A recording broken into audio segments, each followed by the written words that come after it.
Assalamualaikum warahmatullahi wabarakatuh. Salam sejahtera bagi kita semuanya. Yang mulia Pak Sunarto, pemaparan Mahkamah Agung Republik Indonesia refleksi akhir tahun sangat bagus, Pak. Tapi saya sebagai jurnalis, Pak, mungkin saya sebenarnya perkenalkan diri dulu. Pak. Nama saya Edo Utabarat, Pak, dari Perisai Hukum, Pak. Apa tadi? Oh, namanya tadi kurang jelas, Pak. Edo Huta Barat, Pak. Idul Huta Barat. Edo, Pak. Edo. Edo Huta Ya, Barat, ya. baik.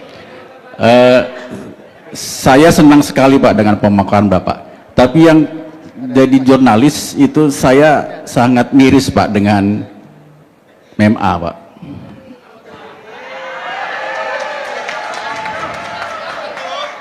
Benteng terakhir hukum di Indonesia adalah MA, Pak.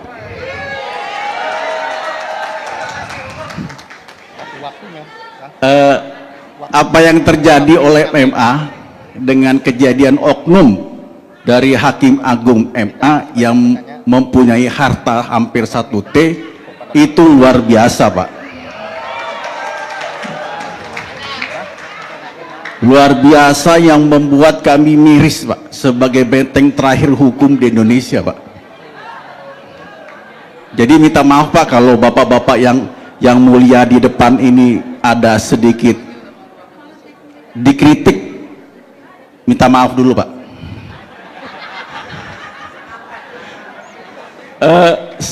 Itu yang mengganjal, Pak, selama 2004 ini, Pak, yang banyak Markus, Pak, maklar kasus yang ada di sini, Pak. Saya nggak tahu, Pak, PK itu diputuskan, maaf ini tanda kutip, sepihak, tanpa ada. Ini kalau di pengadilan itu kan ada sidang, Pak, yang ditonton oleh terbuka, ada jurnalis juga bisa lihat gitu. Tapi kalau di MA ini kita nggak bisa lihat, Pak, bagaimana keputusannya ditolak atau diterima. Yang ada di MA itu apa, itu sudah ditolak gitu aja, sudah diterima gitu aja, Pak. Jadi dalam arti, dalam tanda kutip, itu berarti sidang tertutup gitu, Pak. Jadi sebenarnya itu, Pak, unek-uneknya, Pak, dari kita, Pak, jurnalis, Pak. Mohon dibukakan pintu, maaf, Pak, sebelumnya, Pak, agar pertanyaan saya ini bisa memberikan arti, Pak. Ya, Pak, terima kasih, Pak.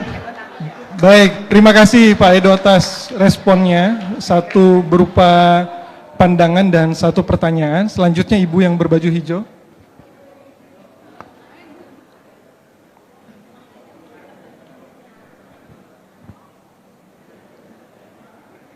Mohon dibantu mikrofonnya itu.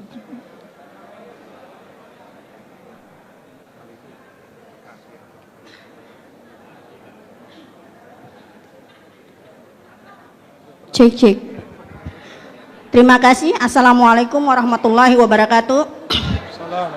Nama saya Umi Saripah dari media Sudut Pandang, yang kebetulan saya meliput di bidang hukum pengadilan, insya Allah seluruh Indonesia bisa ya, Pak, ya.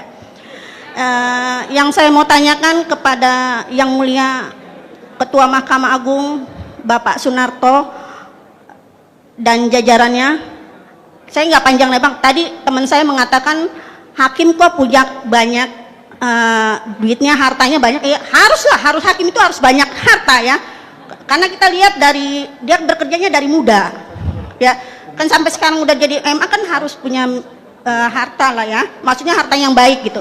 Yang saya mau tanyakan, Pak, ini saya biasa ngeliput di pengadilan, itu orang sudah menang di PN tingkat 2, tingkat 3 sampai MA, itu dia hanya secari kertas saja, jadi dia tidak bisa menguasai gitu, ya, Pak. Saya tidak sebutan perkara yang mana.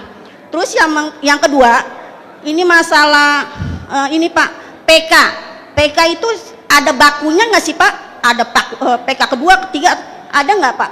Misalnya yang saya mau tanyakan. Jadi orang tidak bisa hukum itu kayak karet. Jadi tidak bisa orang yang menang kalah bisa mengajukan PK lagi. Ada bakunya nggak sih, Pak, PK itu? Yang ketiga, Pak, ini mengenai SIP, Pak, kalau bisa di tiap-tiap pengadilan itu ada SIP, jadi orang bisa, masyarakat umum bisa melihat tentang kinerja dari peradilan. Ada banknya gitu Pak, misalnya, atau hakim saya tanya gitu, nanya perkara, nggak ada yang tahu perkara ini. Jadi peradilan itu harus punya bank data. Kayak kita wartawan itu ada bank datanya. Kalau misalnya berita tanggal berapa, tahun berapa, kita ada datanya, jadi tahu. Terus yang ketiga Pak, ini Pak, maaf ya Pak, saran saya, masalah kamar mandi Pak. Saya kalau lihat di pengadilan gedungnya megah, tapi kamar mandinya maaf kata jorok gitu ya Pak ya. Itu aja. Makasih Pak, kalau bisa diperbaiki Pak. Saya kan orang hukum juga, wartawan pengadilan, jadi malu sebagai anak ngadu pada orang tuanya gitu. Assalamualaikum warahmatullahi wabarakatuh. Waalaikumsalam warahmatullahi wabarakatuh. Terima kasih Bu Umi, ada 3 pertanyaan dan 1 saran. Tadi Bapak yang pakai topi yang sebelah, ya. Yang sebelah sana. Ya. Cek. Temani ya. Silakan Pak. Assalamualaikum warahmatullahi wabarakatuh. Selamat siang yang mulia Bapak Soeharto, Ketua Mahkamah Agung Republik Indonesia, Bapak Haji Soeharto, Wakil Ketua Mahkamah Agung bidang non-yudisial yang kami hormati. Pertanyaan saya Pak, saya Samsul Bahri dari pinisi.co.id Pak. Pertanyaan saya yang pertama untuk pembenahan pemberitaan. Jadi di grup media MA yang saya ikuti itu Pak, saya lihat itu pemberitaannya hanya di lingkungan Mahkamah Agung saja. Di tingkat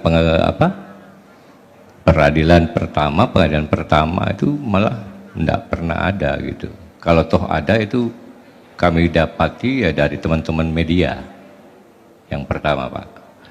Yang kedua mungkin penting jadi masukan buat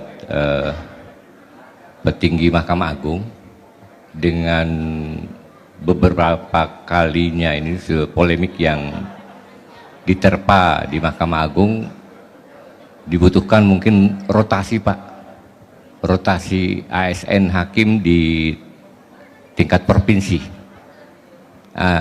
biar ada penyegaran gitu Pak. Begitu Pak. Jadi yang mereka bertugas sudah 5 tahun, 10 tahun ya mungkin dirotasi lah. Nah begitu pula juga di MA kalau perlu Pak. Biar hasil yang selama ini masyarakat pencari keadilan itu lebih percaya bahwa Mahkamah Agung dan jajarannya itu melakukan pembenahan yang maksimal. Begitu yang mulia. Mungkin itu saja Pak pertanyaan dari saya. Makasih banyak Pak. Baik Pak Samsul, ada 2 hal. Yang pertama soal pembenahan, pemberitaan dan rotasi hakim. Kita sudah mendapatkan 3 orang penanya yang mulia. Pertama dari Pak Edo Huta Barat soal respon mengenai integritas, dan yang kedua mengenai kehadiran dalam sidang PK. Yang kemudian tadi Bu Umi Salifah mengenai kemenangan di atas kertas tapi tidak bisa menguasai objek sengketa, kemudian batasan PK ada berapa kali, dan kemudian bagaimana sistem bank data di pengadilan, dan terakhir saran mengenai kamar mandi. Ya ini mungkin karena sering datang ke pengadilan jadi Ibu bisa melihatnya sendiri. Kemudian Pak Samsul mengenai pembenahan, pemberitaan dan rotasi hakim dan ASN. Demikian yang mulia, kami persilakan yang mulia.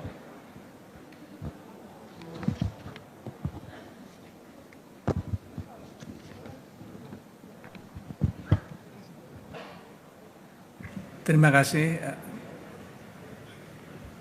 Pertama saya menyampaikan terima kasih kepada rekan-rekan jurnalis yang telah mengajukan pertanyaan. Yang pertama Pak Edo Huta Barat dari Perisai Hukum ya Pak ya. Saya cuma ingin ngoreksi sedikit bahwa ZR itu bukan Hakim Agung, tapi adalah pegawai Mahkamah Agung, pernah pejabat eselon 1 di Mahkamah Agung. Dan sudah purna bakti sejak tahun 2022 awal kalau nggak salah, di bulan Januari. Jadi hartanya yang 1 triliun saya tidak berhak dan saya belum pernah menghitung, membantu menghitung belum pernah gitu loh. Sehingga saya nggak tahu pasti, cuman saya memang di media mendengar seperti itu. Tapi yang jelas itu bukan hakim agung dan sudah purna bakti sejak awal Januari 2022 yang lalu, sudah hampir 3 tahun.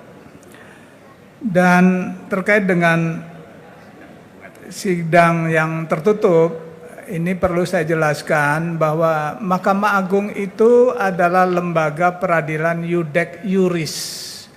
Jadi Mahkamah Agung itu hanya menilai masalah-masalah hukum. Jadi dan penerapan hukum, bukan masalah iudek fakti. Sedangkan pengadilan tingkat pertama, tingkat banding itu adalah pengadilan iudek fakti. Jadi fakta-fakta, bukti-bukti dipertimbangkan di pengadilan tingkat pertama, tingkat banding. Tapi juga untuk memenuhi harapan itu, Mahkamah Agung telah melakukan live streaming ketika membacakan putusan. Itu Bapak Ibu sekalian. Jadi sidangnya, semua sidang itu terbuka, semua sidang peradilan terbuka, dan kecuali itu yang memang menurut undang-undang tidak boleh terbuka, misalnya menyangkut terpidana terkait dengan kesusilaan atau terdakwanya atau para pihaknya anak-anak, itu kami memang sidangnya tertutup. Walaupun di Mahkamah Agung ketika Mahkamah Agung sidang itu selalu membuka sidang demi keadilan berdasarkan ketuhanan Yang Maha Esa, terus dia nyatakan putusannya diawali oleh ira-ira itu dan sidangnya dinyatakan terbuka gitu loh. Dia terbuka karena dihadiri juga oleh panitera pengganti, bahkan yang ada di Mahkamah Agung. Saya nggak bisa membayangkan kalau 31.000 perkara lebih yang harus disidangkan terus terbuka. Mau pakai ruang sidang di mana gitu loh. Kalau memang harus terbuka, saya nggak bisa membayangkan gitu. Satu majelis itu rata-rata bisa sampai 30-50 perkara yang diputus. Biasanya setiap hari itu. Kalau sidangnya dibuka terus, ya saya bingung tempatnya juga gitu loh. Dan memang karena iudek iuris itu Mahkamah Agung tidak akan membahas hal-hal yang terkait dengan question of fact. Masalah-masalah fakta di persidangan itu nggak akan dipermasalahkan lagi oleh Mahkamah Agung karena itu kewenangan jadi iudek fakti, yaitu pengadilan tingkat pertama dan tingkat banding. Kira-kira itu jawabannya. Terus terkait dengan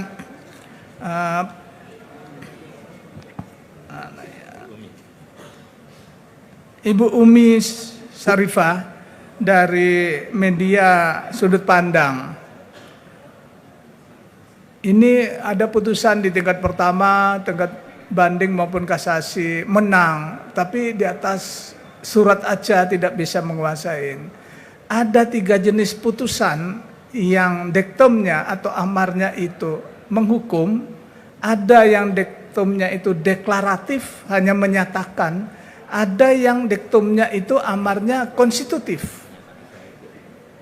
Yang menentukan amar dektum itu bukan hakim, tapi permintaan atau petitum dari gugatan para pihak yang bersengketa. Hakim tidak boleh nambah-nambahin.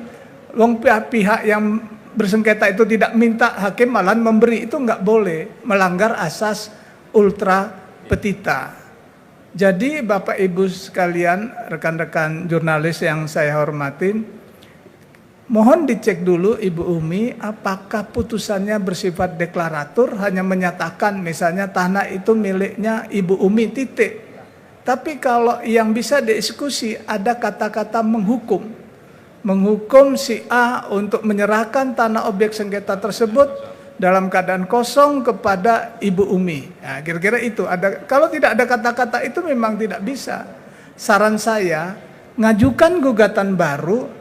Petitumnya, permintaannya cuman mengatakan minta menghukum si lawannya itu untuk menyerahkan tanahnya kepada yang menang tadi dan minta putusannya serta-merta yudbar far biforat. Jadi walaupun banding kasasi PK itu masih langsung bisa dilaksanakan putusan itu.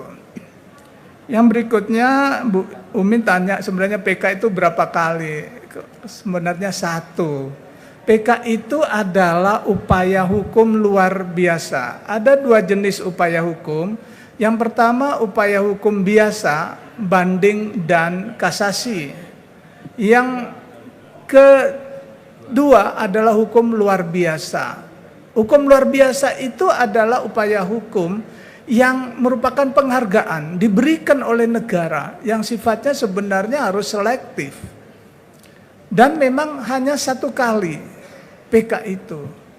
Tapi Mahkamah Agung mengeluarkan surat edaran Mahkamah Agung nomor 10 tahun 2029 bila mana ada pertentangan antara putusan dengan putusan yang lainnya yang sama-sama berkekuatan hukum tetap, maka dibuka peluang untuk melakukan PK 2 kali. Jadi PK hanya sekali. Kalau tidak ada pertentangan putusan, itu tidak akan diterima oleh Mahkamah Agung. Putusannya akan ditolak oleh Mahkamah Agung. Itu prinsipnya Ibu Umi. Terus peradilan harus memiliki bank data. Kami sebenarnya punya SIPP yang bisa diakses oleh siapa saja itu, Bu. Jadi bank data kami di tingkat pengadilan itu bisa diakses gitu. Terus terima kasih ini pengamatan Ibu, sangat berterima kasih karena kami pimpinan Mahkamah Agung kalau ke daerah mungkin nggak sempat melihat toiletnya. Tapi ketika saya masih di pengawasan, tempat yang saya kunjungi adalah fasilitas untuk publik, toilet, ruang tahanan, ruang tunggu sidang. Itu yang kalau saya waktu masih di pengawasan, sekarang sudah tidak di pengawasan dan jarang turun. Kalau dulu hampir tiap minggu turun ke pengadilan-pengadilan. Tempat yang saya kunjungi pertama adalah toilet untuk publik, bukan toilet untuk pimpinan pengadilan atau hakim atau pegawai. Biasanya pasti dibersihkan. Tapi yang publik, saya numpang ke toiletnya itu di tempat publik. Biasanya itu yang lihat. Terus sama ruang tahanan. Kebersihan itu standar yang kita terapkan adalah kebersihan toilet di ruang tahanan di pengadilan itu harus sama dengan kebersihan toilet ketua pengadilannya. Itu standarnya. Kalau ada yang berbeda begitu, kita akan melakukan tindakan tegas itu. Jadi lembaga ini memang sengaja dibentuk untuk mewujudkan tujuan kita bernegara. Jadi pelayanan publik yang menjadi perhatian utama kita. Bukan untuk melayani para pejabat kita. Kamar mandi ini Pak Samsul Bahri dari Tribun Pembenahan Pemberitaan. Nah ini saya kurang mengikuti biar nanti teman-teman di Biro Hukum Humas yang bisa menyampaikan jawabannya saya delegasikan. Terus masalah mutasi atau istilahnya rotasi hakim, kami ada 2 istilah. Yang pertama mutasi hakim atau aparatur peradilan, yang kedua promosi hakim atau aparatur peradilan. Itu diatur dalam surat Keputusan Ketua Mahkamah Agung nomor 048 tahun 2017. Jadi sudah diatur Pak, kami akan mengevaluasi secara terus-menerus aturan itu dan pelaksanaannya. Mengapa? Karena mungkin di pelaksanaannya berbeda dengan di aturan itu. Tapi tetap kami akan konsisten, akan menerapkan aturan pola mutasi dan promosi itu secara transparan dan akuntabel. Jadi siapa yang waktunya mutasi akan dimutasi, siapa yang memang layak untuk dipromosikan juga akan kami promosikan. Dan ketika melakukan mutasi itu timnya besar, Yang pertama itu dipimpin oleh Wakil Ketua Mahkamah Agung.